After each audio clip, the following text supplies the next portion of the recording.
Guys, I really want to let you speak in your own voice about this really important issue of race. I think that's vital.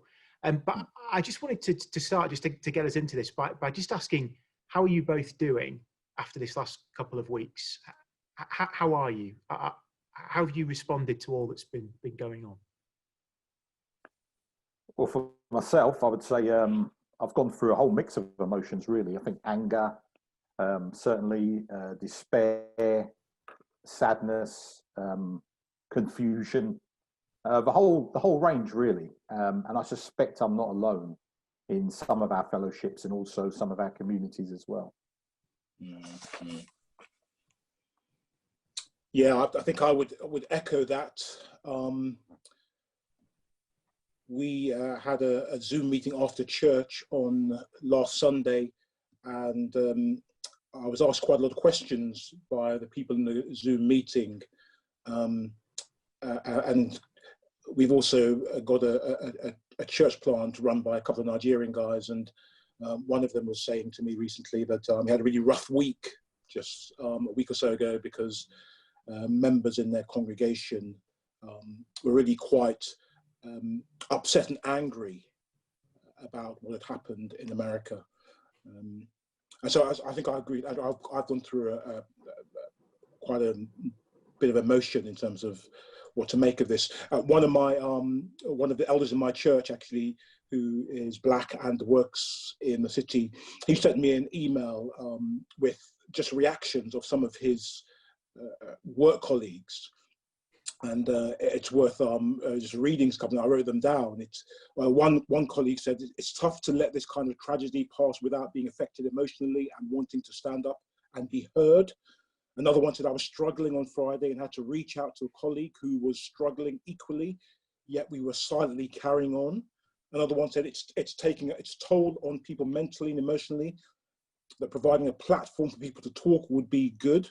And another one said, "I had to take Thursday and Friday off because I just couldn't cope with everything carrying on like nothing happened and this was normal." So certainly quite a lot of strong feelings, and I can sort of relate to those. I found myself, getting a little bit angry as I talked it through with one or two other people. So I think a mixture of emotions, like Andrew. How have you been chatting to people about it, Andrew? Yes, I think if I'm honest, there's probably two levels of conversation, really. I think you get a slightly different conversation based upon where the person's from in terms of their the community, in terms of their ethnicity. There may be a slight rawness to the discussions, whereas I think with perhaps Caucasian brothers and sisters, it probably comes from a slightly different angle of sometimes sympathy, a bit of confusion, and just bewildered, really, really trying to find out how to respond, really. How should Caucasians, how should white folk, perhaps white leaders, respond, do you think, guys, to what's happened? So I would say sorry. No, go for Andrew, yeah. Well, I would say quite simply, listen. Listen. Don't necessarily speak too much. Yeah. Offer sympathy and listen. A bit like you did at the start of this interview, Phil. Really, just simply listen to the voices, not just of Christians, but of non-Christians as well, and listen as to why they're affected by this situation. Yeah, so I think that's really important because for certainly many Black Americans, I get the sense that this is in many ways the last straw, because this is just another stage in a long process where Black people, certainly in America, feel that they've been unfairly treated. And so there's deep feeling, I think, about this. There have been others who've been in similar situations who've died at the hands of police. And so, just stopping and listening and understanding that for many, this feels like the straw that's breaking the camel's back, and just understanding that And the only way you're going to understand that if you take time to listen and to understand where people are coming from. I mean, you may not agree with everything that they say or think or feel, but it is important, because I've been hesitant. I'm writing an article on the whole thing at the moment, but I've been kind of hesitant because this is, I think it's there's a complex mix of issues that are going on. It's not, what happened to George Floyd isn't just about a white police officer murdering a black man. It's about much more. At least it was about much more, and it is becoming about much more than that, because there's a lot more going on than just what happened on the 25th of May. How do you gauge the reaction that's happened over here to what happened in the States? What's your response been to that as brothers in London, where there's been the protests? How have you engaged with them and responded to that? Andrew? Well, I think again, it's listening, isn't it, to people who may not in every way, you may not in every way agree with them, but to hear what they're saying, because the death of George Floyd is a trigger event. It's triggered emotions and feelings and experiences that people have either experienced themselves or in their community or in their families. So it may be hard for someone outside to understand, why should this event in America be affecting you? But it has been a sort of trigger event, as I said. Yeah, that's right. And I think you have to also say that you hear people say, don't you, that when the Americans sneeze, we catch a cold. But the truth is, there are similarities between the way black people feel in the UK to the way they feel they've been treated in the US. And so just the statue in Bristol that was pulled down recently, and this man, just doing some research online, the company that he worked for in the 1700s transported 84,000 black men, women and children. So, there are definite links, and arguably America is a British colony, isn't it? There are real connections. So some people would say that some of the things that are happening in America started here, and we've seen that reflected in the protests that have been going on. So there's no real getting away from that. That we have a checkered past in all this and are somewhat complicit in it. And again, one doesn't necessarily. I'm not sure that I agree with expecting people of this generation to pay for the crimes of the past, but there does need to be a recognition, I think, that there are these links. Yeah, I was going to say that to kind of continue what Ray was saying there, is that in this country there have been people who have died in suspicious circumstances in police custody. Yeah. There have been people who have had chokeholds, and there have been riots in this country in the past, in the recent past. A lot of it which has been sparked by a racial, ethnic issue. Yeah. So it is worth remembering. We're not that divorced from them. Though there may be a difference in intensity in the United States. Yeah, I mean, well, a most obvious example would be the Stephen Lawrence case and the institutional racism that was the verdicts of institutional racism that was leveled against the police force. And that was clearly a racially motivated killing. So, I mean, we have to agree. I'd have to agree with Andrew in that. Andrew, you mentioned this is a trigger event. What do you guys hope will change as a result of this tragedy?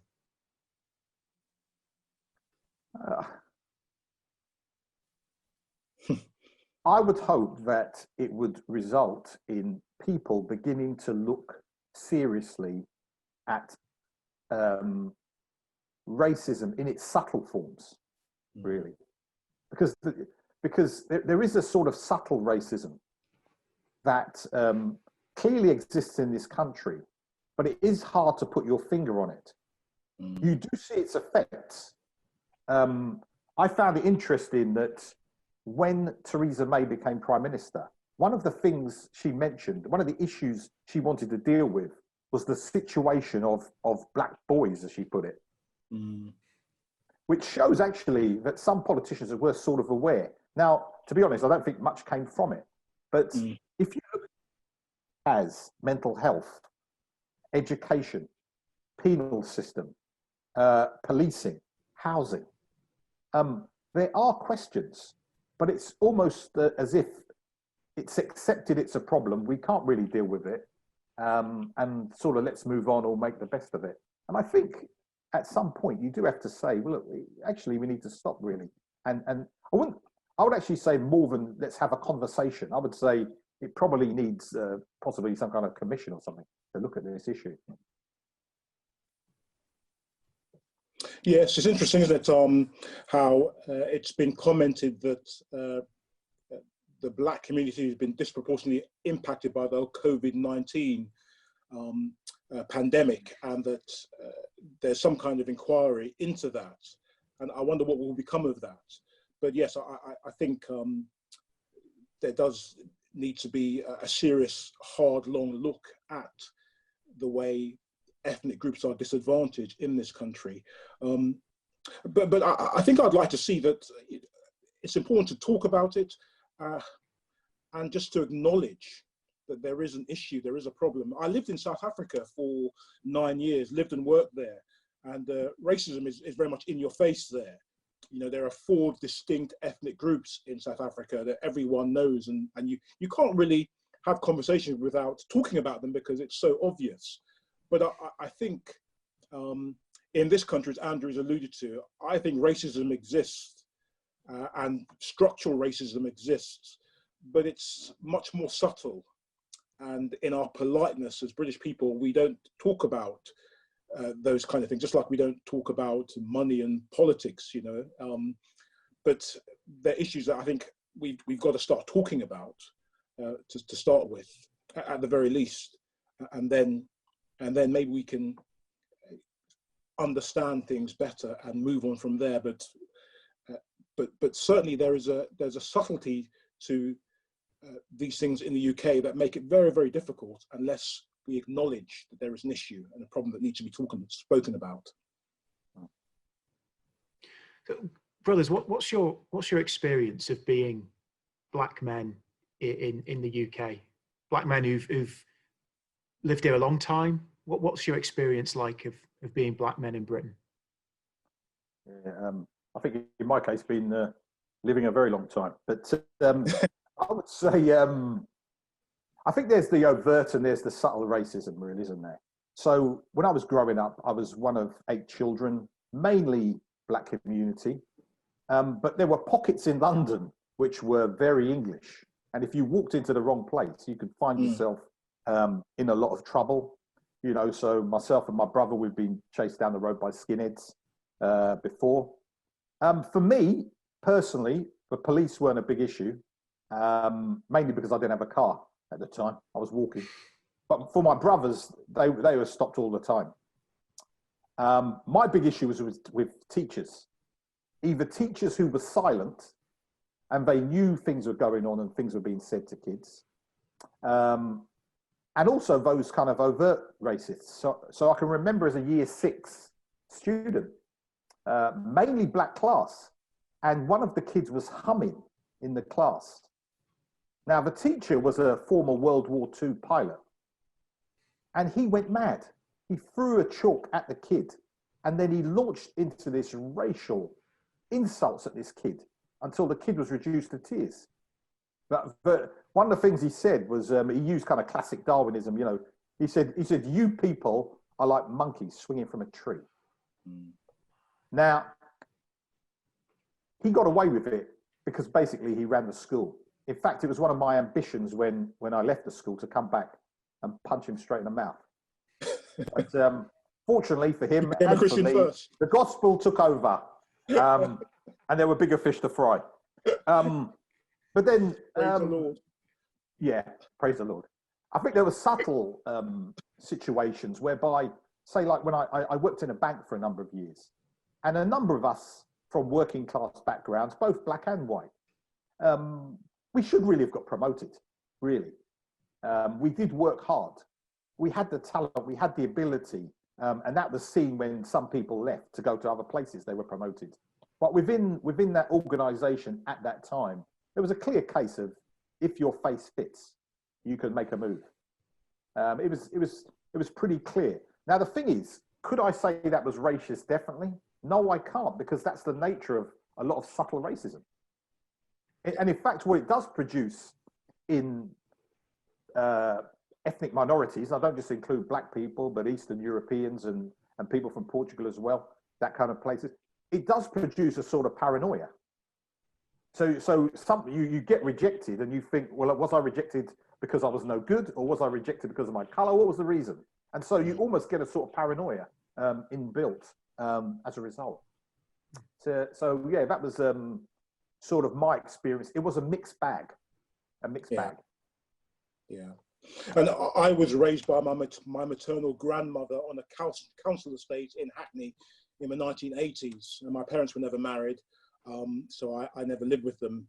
But I definitely remember being excluded from things that were happening on the estate, essentially because I was black, and very much made to feel like a second-class citizen. And an outsider. I remember, for example, there were some garages on the estate, and some of the kids, the garage was probably owned by their parents, but there was no car in it, so they had a kind of party in there. And I remember being excluded from being able to go in there, simply because, you know, we were black. I remember being told by some people that they supported the National Front. Remember the National Front? Quite a racist party that was quite prominent back in the 1980s. And I remember being somewhat wary of skinheads because they were known to hate black people. On one occasion, I remember a woman telling me that I had a monkey face. And so, you know, that didn't go down very well. And going to school in Hackney, there was a sense in which black kids were pushed more towards doing CSEs. Remember CSEs? Some you might not be old enough to remember CSEs, Phil. Too young. But it was we were pushed towards CSEs rather than the higher O-level qualification. And then I remember being at university. By God's grace, I managed to get into university despite coming from Hackney. But I remember being in lecture theatres of over 100 students, and you could count the number of black guys like me on one hand. And that's actually been my experience, even in Christian circles. And then I remember also at university, me and a friend decided to try out for the officer training corps. And looking back, he was white and very middle class, and here I was, a black guy from a working class background in Hackney. And I remember being given a real grilling in the interview for the officer training corps. And then they rejected me. And at the time, I wasn't really sure why, because they accepted him just like that. I mean, unsolicited from me, a white Christian friend who was my mentor at the time, just suggesting that they probably rejected you because you were black. And against this kind of cultural background, as a consequence, it was communicated to me through my grandmother and others in the black community around me that because I was black, I would have to work twice as hard as a white person to get half as far. But having said all that, having lived in South Africa for 9 years, in South Africa, you've got to pay for education, you've got to pay for health, whereas in the UK, those things are free, and you can go a long way in the UK if you're willing to work hard, unlike in other parts of the world. So I've been grateful for that. And when I was a teacher, I used to get frustrated with young black kids who weren't making the most of their education, because education can take you far in this country if you're willing to work at it. But that was the kind of culture that I grew up in. So being black, I felt, did put me at a disadvantage compared to someone who was white at my stage of life, definitely. It's interesting. It's one of the things I've been learning, not just in these past couple of weeks, but especially in this past couple of weeks, is there are some things that I've just never had to contend with in British culture because I'm white. The term white privilege has got helpful and unhelpful connotations, I think. But what I'm getting at is, what are some of those things? You might have touched on them already. What are some of those things that I just don't have to think about that you guys have always had to think about? What don't I understand? I think one thing would be watching yourself in a shop. You almost have to make contact with the security guard as you go in the door. To actually say to him, hello, how are you? And then go and shop, and actually almost like making the staff know, look, I am here and I'm not up to something. Because people tend to profile one another, and it's not just the police. So almost like a prejudging of people in that setting. I think if you're a minority if you're in a minority setting, there is almost like a kind of inbuilt pressure, like I've got to watch myself a little bit here, and sort of not really be myself, actually. In case anyone takes particular offence at something I do or say. It's interesting because there'll be people who are very surprised to even see me on this video, because I barely talk to white brothers and sisters about it. So they're probably quite surprised. They may be surprised to see me on here. And that's because I don't tend to speak about these things unless someone asks me. Because I think people feel, I sense a real feeling of discomfort when these issues are spoken of. And so this is a great forum for it to happen, really. Yeah, one of the things that I worry about is I don't want to be perceived as a black man with a chip on his shoulder. So that's why I would concur with what Andrew just said. It's not the kind of thing we really speak about openly, unless, of course, people solicit those kinds of questions from us. I read an article, it's on the Gospel Coalition website. It's well worth reading, by Shailin, who's a Christian recording artist. But one of the examples he gives in this article, it's called George Floyd and Me. It's worth looking up.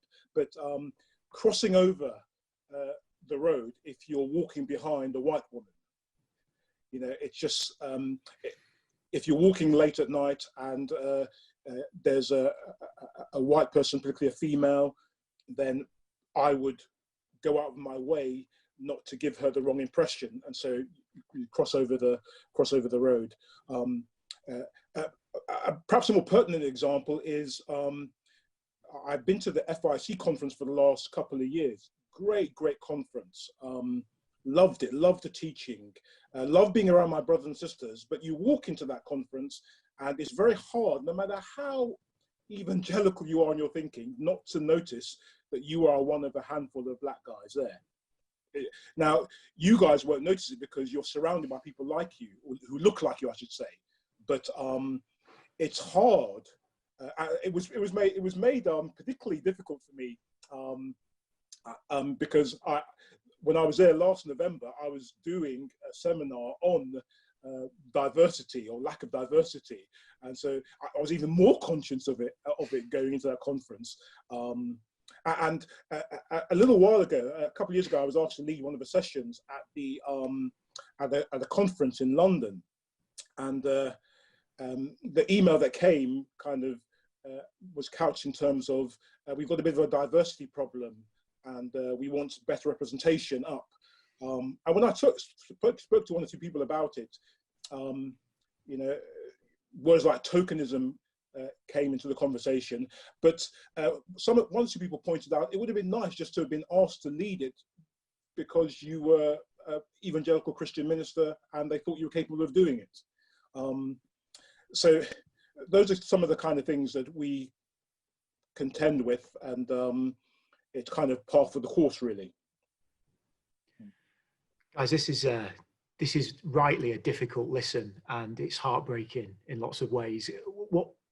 What do we need to do as a group a fellowship of evangelical churches to help make this easier for your sons and their sons in the future, you know?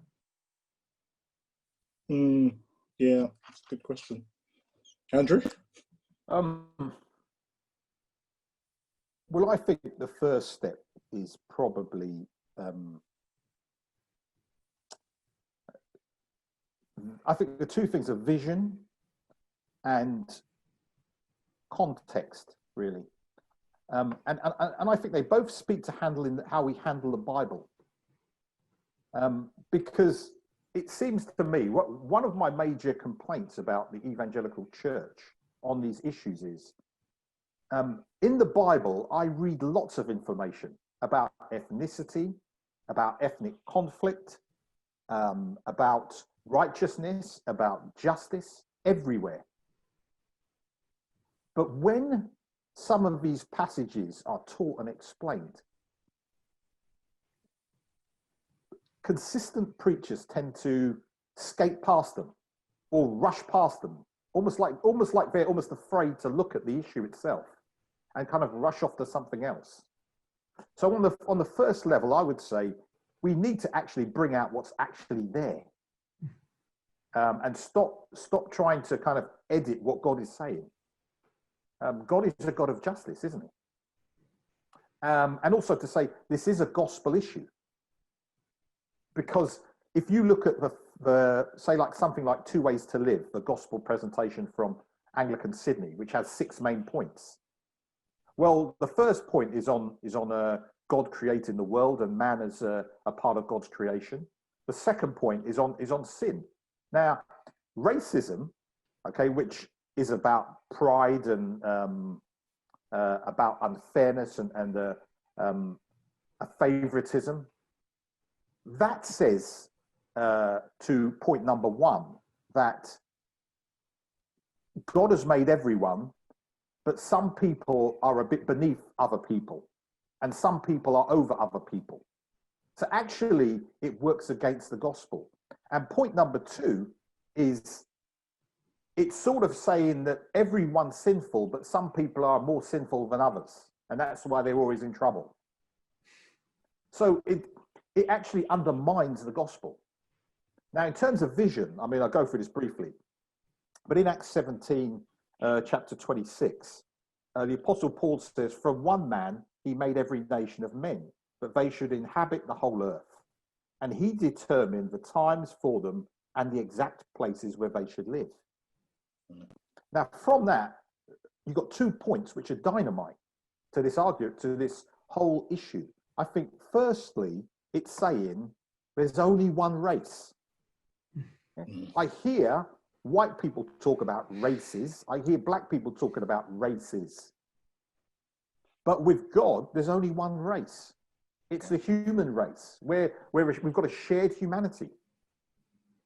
So we need to kind of get that out of our thinking.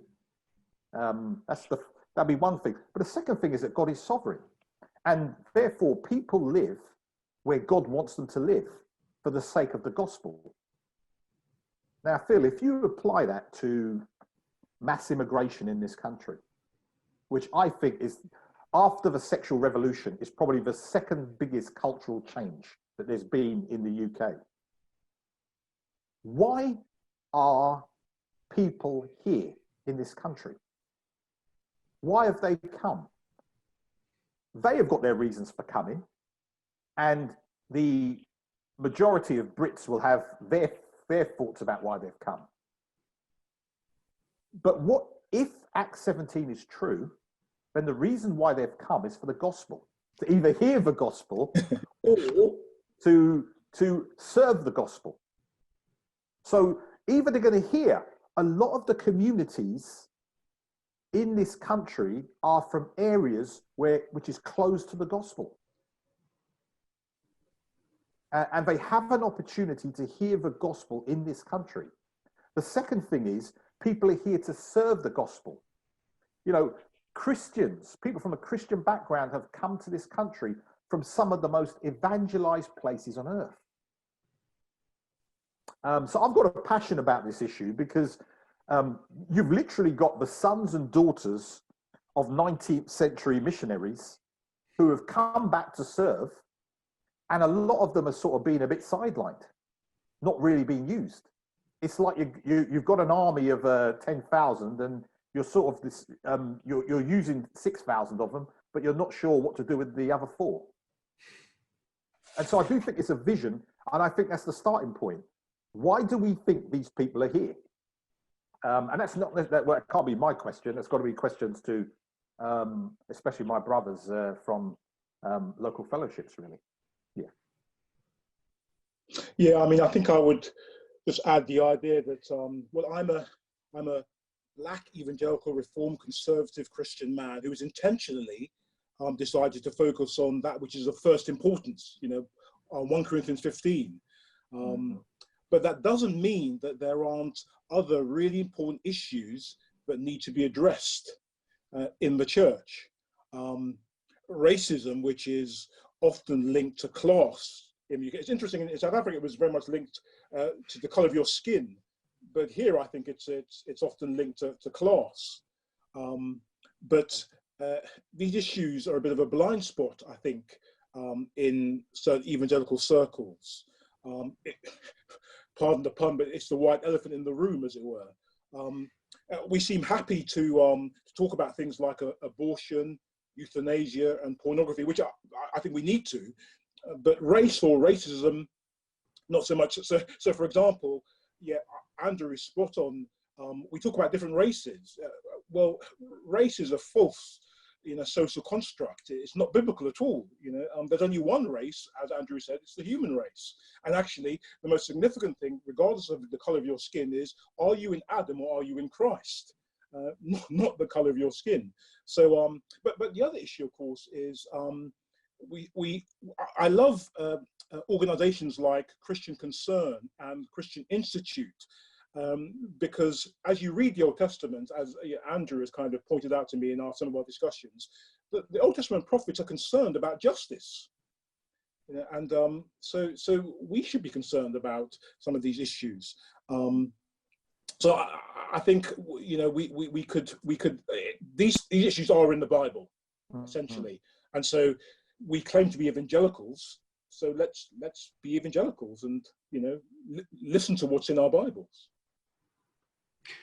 Guys, we've talked a bit about starting to talk about the response we can have to this. What are some of the right ways to respond? You've touched on one or two, but what are some of the wrong ways we could respond? How could we get this monumentally wrong? What advice would you give us there? I think, Phil, it would be, again, let's come back to this listening thing first and foremost, because I think there's a pressure to speak into avoid, and we need to avoid that temptation. So one of the things I've seen, one of the sad reactions I've seen, I'll give you a good and a bad. A sort of sad reaction is when people try to skate past the issue, that they're shown the death of a man publicly, and so what they want to try and do is get a whole load of other issues to almost flood that issue that keeps them from looking at the issue. So with George Floyd, you've had people say, well, he lived a bit of a shady life. We've had, Marxists have taken it over. We've had the demonstrators are guilty of hypocrisy. We've had, what about all these looters and the lives they're wrecking? We've had, what about these statues stuff? What's going on with that? And some of them are true, some of them are legitimate. But the truth is, we are really using that as an excuse not to look at the first point. We're more concerned with the fire than we are with the spark that caused the fire. Let me give you what I think happened here, okay? And a man who was made in the image of God was murdered. A man made in the image of God was murdered publicly, openly, and calmly by another person made in the image of God. But the second person made in the image of God treated the other person made in the image of God as an animal. He killed him, and therefore he took the place of God. And that is stark, and that is raw, and that is disturbing, but that is what's happened. And it's sad in some ways that the world sees it more clearly than the Christian community. But there's good news. And the good news is there are a number of people who have had some magnificent responses. So, for instance, there's been a lament from a couple of evangelicals from America. Paul Tripp has done one. It was about the previous incident of a young man called Ahmaud Arbery. But he actually did a poem of lament, just saying, let me reflect upon what has happened here. And I think that's an important first step. If we're running off doing apologetics, or we're sort of generally talking ethics, it may play well to your own audience, but it will not play well to those who are hurting and those who are concerned on this issue. They will just shut you off. So I would say listen, and where necessary, lament. And if you find it hard, then listen to the prayers of John Piper, who gave a prayer. Read again the lament of Brother Tripp, and it will help you. It helped me. Yeah, so I was going to, if you hadn't mentioned the John Piper prayer for Minnesota, which I think is the city where he lives and works. So it's on the Desiring God website. It was helpful to read that prayer. But yeah, so I mean, I think I couldn't add any more to that. Yeah, we don't want to cloud the issue, do we? That whatever you make of George Floyd, whatever is past, the gospel actually helps us to understand that we shouldn't be surprised that there are going to be some good and some bad things said about him. Why? Because, well, it was the great Christian thinker Francis Schaeffer who said that from the biblical point of view, a man is lost but great. You know, we're lost because we've rebelled against God, and we're sinners, and we sin because we're sinful by nature. But at the same time, we're created in the image of God Almighty himself. And so this man did not deserve to be treated like that, no matter how shady his past. And as Christians, we've got to be concerned about justice, about what is right.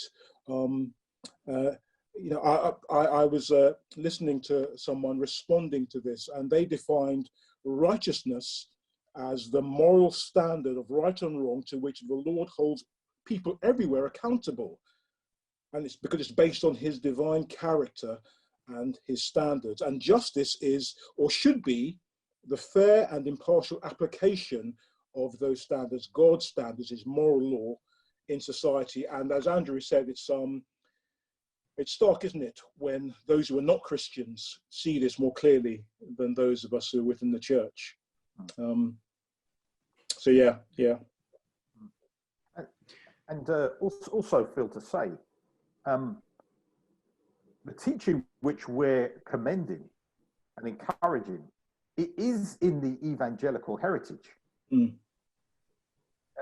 We're not suggesting Marxism.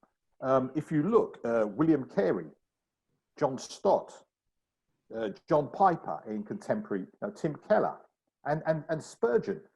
In the 19th century London, Spurgeon had a runaway slave in his pulpit to give testimony where he condemned slavery. So much so that the American slave owners said, if he comes over here, we're going to sort him out. It's in our heritage, it's in our DNA.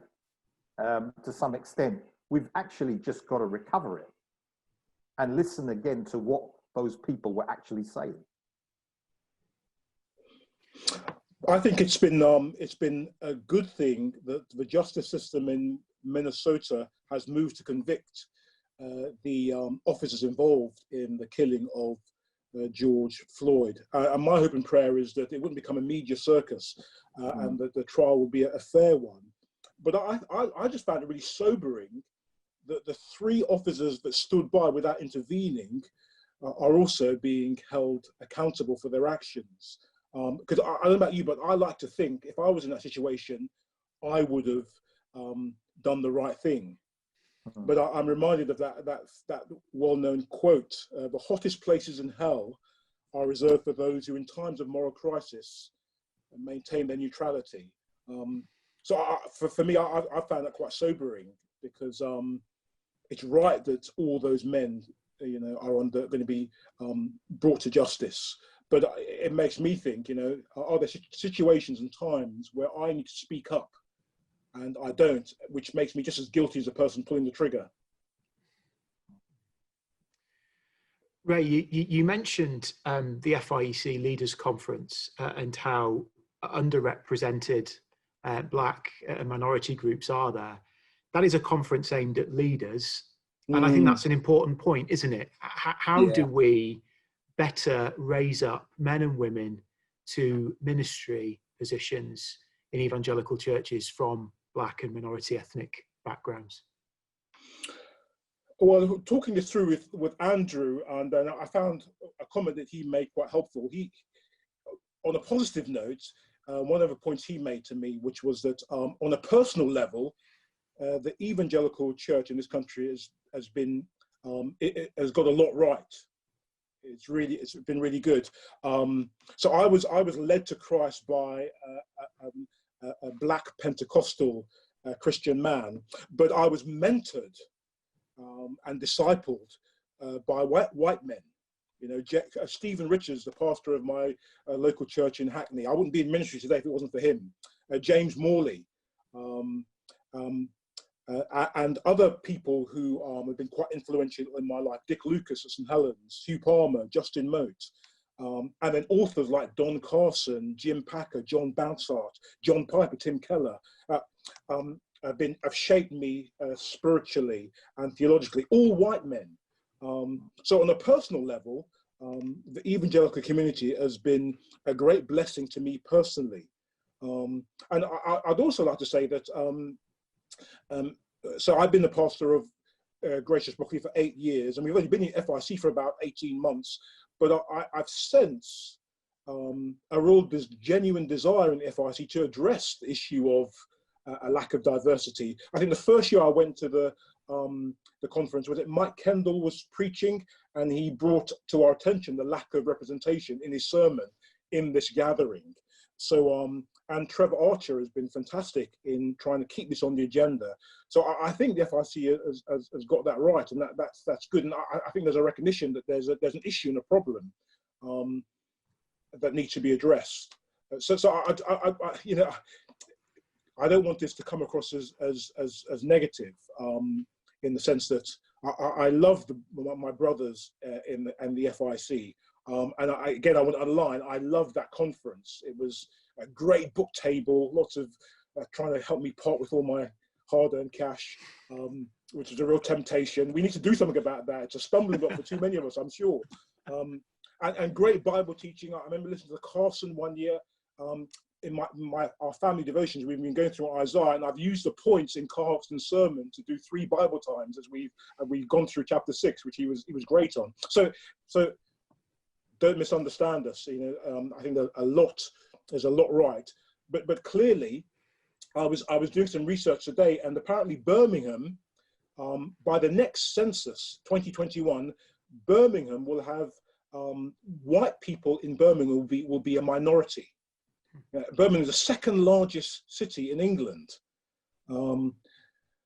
So our country is changing, and so representation does matter. As people, my kids and other ethnic minority kids go to conferences, good conferences where the Bible is actually being taught, if they don't see some people who look like them, that somehow reflect the diversity, that's going to become more and more of an issue. So it's important that it's addressed, and because our country is changing, we're in a global village. Leicester is already you've got more non-white in Leicester than you do whites, and I think the rest of the country is going to slowly but surely catch up. So it is an issue that needs to be addressed. Sorry, I'm rambling. I've forgotten your question. Well, just talking about raising leaders from black and minority ethnic backgrounds, so is that all absolutely relevant? Andrew, what would your thoughts be on that? Would that be on the FIEC generally or local fellowships? I'm talking really about evangelical Christian churches in Britain. I just think there is it's not just FIEC. I think everybody in our kind of conservative circle would say there is an underrepresentation, certainly at leadership level, if not also in congregations. So how do we raise black brothers and sisters to ministry positions in our churches? Well, I mean, sorry if I could just butt in there. Something that Andrew has talked about, immigrants, lots of immigrants have come to this country, and that's under the sovereign control of God, according to Acts 17. I think one of the practical things I would say would be to church leaders is go back to your churches and have a good, hard, long look, because these people are probably in your church, not in huge numbers, but I think because of unconscious bias, cultural differences, perhaps the way we do church, that latent racism, that they're probably being overlooked. So that might be a first step, just to go and look. And they may be very quiet. They may defer to you as a white person, but it's a terrible word that we British hate, don't we? But the Americans use intentionality. Intentionally, be intentional in seeking out those people and drawing them into the life of your church. But here's the thing, it involves building relationship. And one of my observations of, I suppose, white middle-class Christianity is that we can be quite superficial in our relationships and polite. So what it means is we never get to know people. And so we don't draw them into the life of our church, because we keep them at arm's length. Yeah, those would be some initial thoughts. Yeah, I mean, from pastoral work, one observation I've got is that there is no story like a first-generation immigrant story. It will make you laugh. It will make you cry. And so the challenge, as Ray has said, is to actually know your people and spend time with your people. It will be challenging because we can be hard work. And the reason is because underneath whatever bluster we may have, we often don't have a lot of confidence or natural confidence. And so you may get pushed back initially, but if you persevere, it can bring dividends. So I would not be in leadership, but for two people who just basically persevered with me, white Christians. One was encourager, Trevor Pierce, who I met on Beach Mission. And the other one was Paul Pease, who's now the minister of FIEC Evangelical. He was a very young pastor in his 20s when he appointed me to leadership. I don't know if he knew what he was doing, but he brought me onto the leadership team. And it was great because he appointed a number of black leaders, but he never made a song and dance of it. He never made a big official announcement. He never did 3 months of teaching. He just did it. And some of the guys may not have been the most theologically astute people, but what he was looking for was, I think he was trying to say, well, look, have you got that devotional level? Do you really love the Lord? And also, are you in good fellowship with the people? Do the people respect you? If so, then I can put you on the diaconate. You can learn the rest about the theology. And so, and that was over 30 years ago. So it was happening, even then. But I think, as Ray said, there is that need to identify those people and perhaps have a discussion amongst your leadership about some of these people. See, I think the call for us, I think, leaders, is to be less like Jose Mourinho and more like Arsene Wenger. Yeah, Mourinho has the money. Okay, he doesn't usually join a club unless he's got the money. So it's off the shelf for a player. Wenger, we're told, hasn't got the money. I think he has, but we're told he hasn't got the money. So what he does is he looks and says, could that guy be potentially a good player in 5 years? I'll take him and I'll develop him if there's something there. And the something there is often just a sort of a keenness for the Lord. And he'll work from there. And so I think the call for us is to be more scouts, really, than waiting for that person just to turn up. Yeah, John Piper's got a book, isn't it? I can't remember which one it is now. Don't Waste Your Life, and there's a chapter on risk. And I think of Stephen Richards in Hackney. I was 21 when I preached my first sermon. He inflicted me on that congregation. And it was a risk, but he was willing to take it. And, you know, at conferences like the EMA, no one would have ever heard of him, but he was willing to take a risk on someone like me. And I think that's what needs to happen. I mean, we believe in the sovereign God. It's not going to be the end of the world if you mess up. You can learn from your mistakes. I think we're perhaps sometimes a bit overcautious. Guys, this has just been an incredible conversation. I think it's just been just so helpful educationally to me. I'm sure it will be to many who are listening. I wonder, as we kind of move towards a conclusion, you've mentioned listening a couple of times. It's really important we do that. Guys, what do you want to see and hear other than that from white leaders of FIEC churches in response to this whole issue? Well, as we mentioned earlier on, I did a seminar on raising diverse leaders at the FIEC conference in November 2019, just last year. And I had 4 things to try in terms of the way forward that I suggested in the seminar. And the first was try to be more intentional about diversity. And interestingly, one of the points I made in that seminar was that diversity isn't just about black and white. It's all about young and old, male and female, working class, middle class. So just try to be more intentional when it comes to diversity, generally. Secondly, try to understand that representation matters. And I've already alluded to that we live in a changing country, and that's particularly true in London. So I suppose if you're a minister in London, you really got less time to play with this. You need to start thinking, because London is very multi-ethnic. And then the other thing is, try not to confuse diversity with inclusion. Just because you've got a mixture of different ethnicities in your church doesn't mean that those different groups feel that they belong. You know, one thing that we've got to do is give away power. You know, we've got to allow people of different ethnicities into leadership, to have some kind of decision-making power, power to change the way things are done. Let's not confuse having different ethnic groups within our church as with the same as conclude it's the same as them feeling included and feeling like they actually belong and have a spiritual home. Actually, what can happen is the Africans are over here, the West Indians over here, the Eastern Europeans over here, and the English are over here in the same building, but actually not really together. So don't confuse diversity with inclusivity. And the last thing I suggested was educate yourself. Try to educate yourself about the issues, about how black people, why they feel the way they do. And there were some books that I recommended.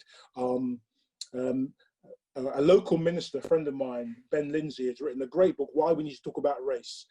I think every leader in the FIEC should read the book, if only to help them understand where people like Andrew and myself might be coming from. You may not agree with everything in the book. Another book written by someone who's not a Christian, but again, really resonated with me when I read it a few years ago, Why I No Longer Talk to White People About Race. Provocative title, but again, it resonated with me. And then Bruce Mills' Dynamic Diversity, a great book. I read it when I was living and working in South Africa, and he convinced me theologically and philosophically that churches need to be diverse. This isn't just over-realized eschatology. You know, churches do need to reflect that, because I think Ephesians 2 is not the only. I used to think the only place where you could go to was Ephesians 2, but Bruce Mill showed me that actually no, it's all over the Bible. Yeah, I think, I mean, I've been a part of the FIEC for a number of years. I think the reforms that were made a few years back were magnificent overall. I think one of the challenges is the relation with poorer communities, which is where a lot of people from ethnic backgrounds are found, really. So I know that there's this kind of idea that within the whole range of FIEC churches, there are some on mission, some who would like to be on mission, and those who don't get it. I've heard that phrase used a few times. Now, that third group are interesting. They're the group that should interest you, because amongst them are poorer communities, probably less resourced, and probably more BAME people. And so those people may be left behind unless we ask the question, why don't they get it? And what would help them to get it? And do we have to move more directly to get it? Because one observation would be that many of this is taking it out broader, not just to FIEC, but a lot of the conferences that we have are mainly paid leadership conferences. It's not really the lay people, lay leaders. And I think they're a group who need help. You know, I'm having sleepless nights and pulling whatever hair I've got left, trying to think, how can I train these lay leaders that I've got? I've only got a few of them. It shouldn't be a big problem, but I'm wondering how to do it. And where the FIEC can take the show on the road, and other fellowships, other evangelical groups can take the show on the road, actually go directly to the people, I think that would be absolutely helpful. There's a brilliant video. It's by the Bible Project. It lasts about 6 minutes, and it's on the subject of justice. Yeah. I would urge people to have a look at that. See if you could play that at your church, and ask, where do we agree with this, and where don't we agree with this?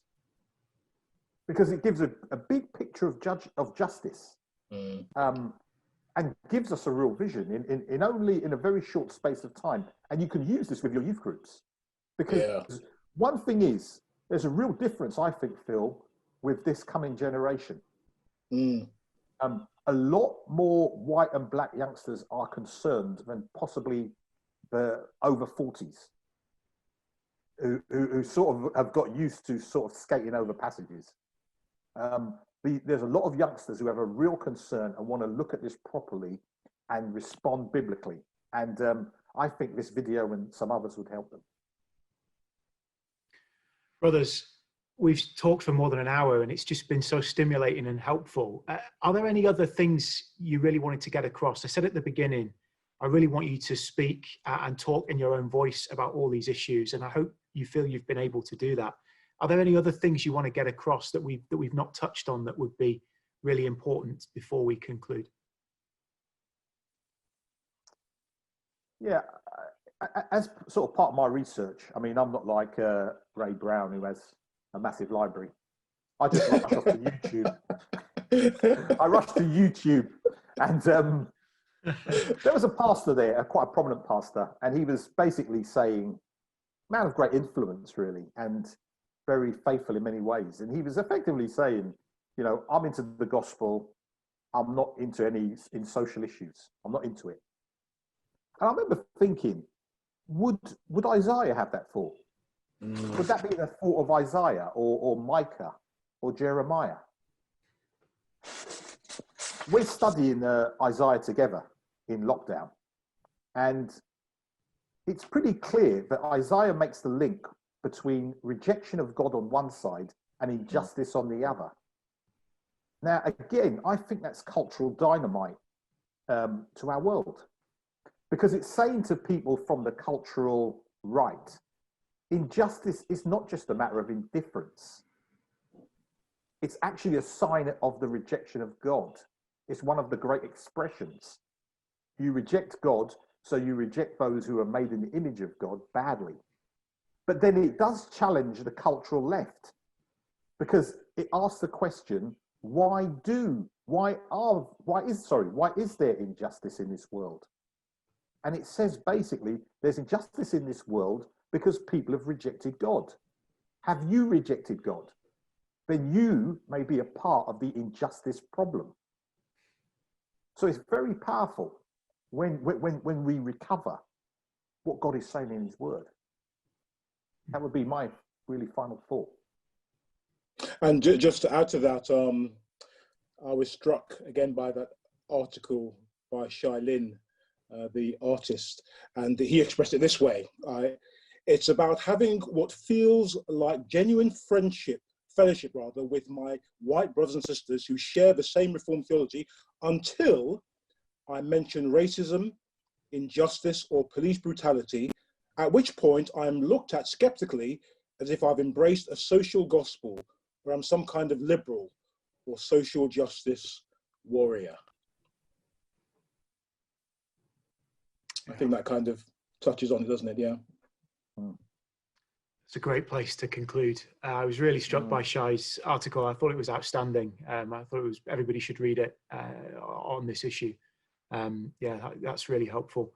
Ray, Andrew, thank you so much for taking the time out this afternoon. Thank you for speaking so honestly, and thank you for the rawness of it. Yeah, and it's my prayer that this will be heard well by those within and without FIEC, and I hope this will be a helpful thing for these conversations as we think about what the Bible has to say about it and how we can bring it before fellowships up and down the country. So brothers, thank you. Thank you. Thank you.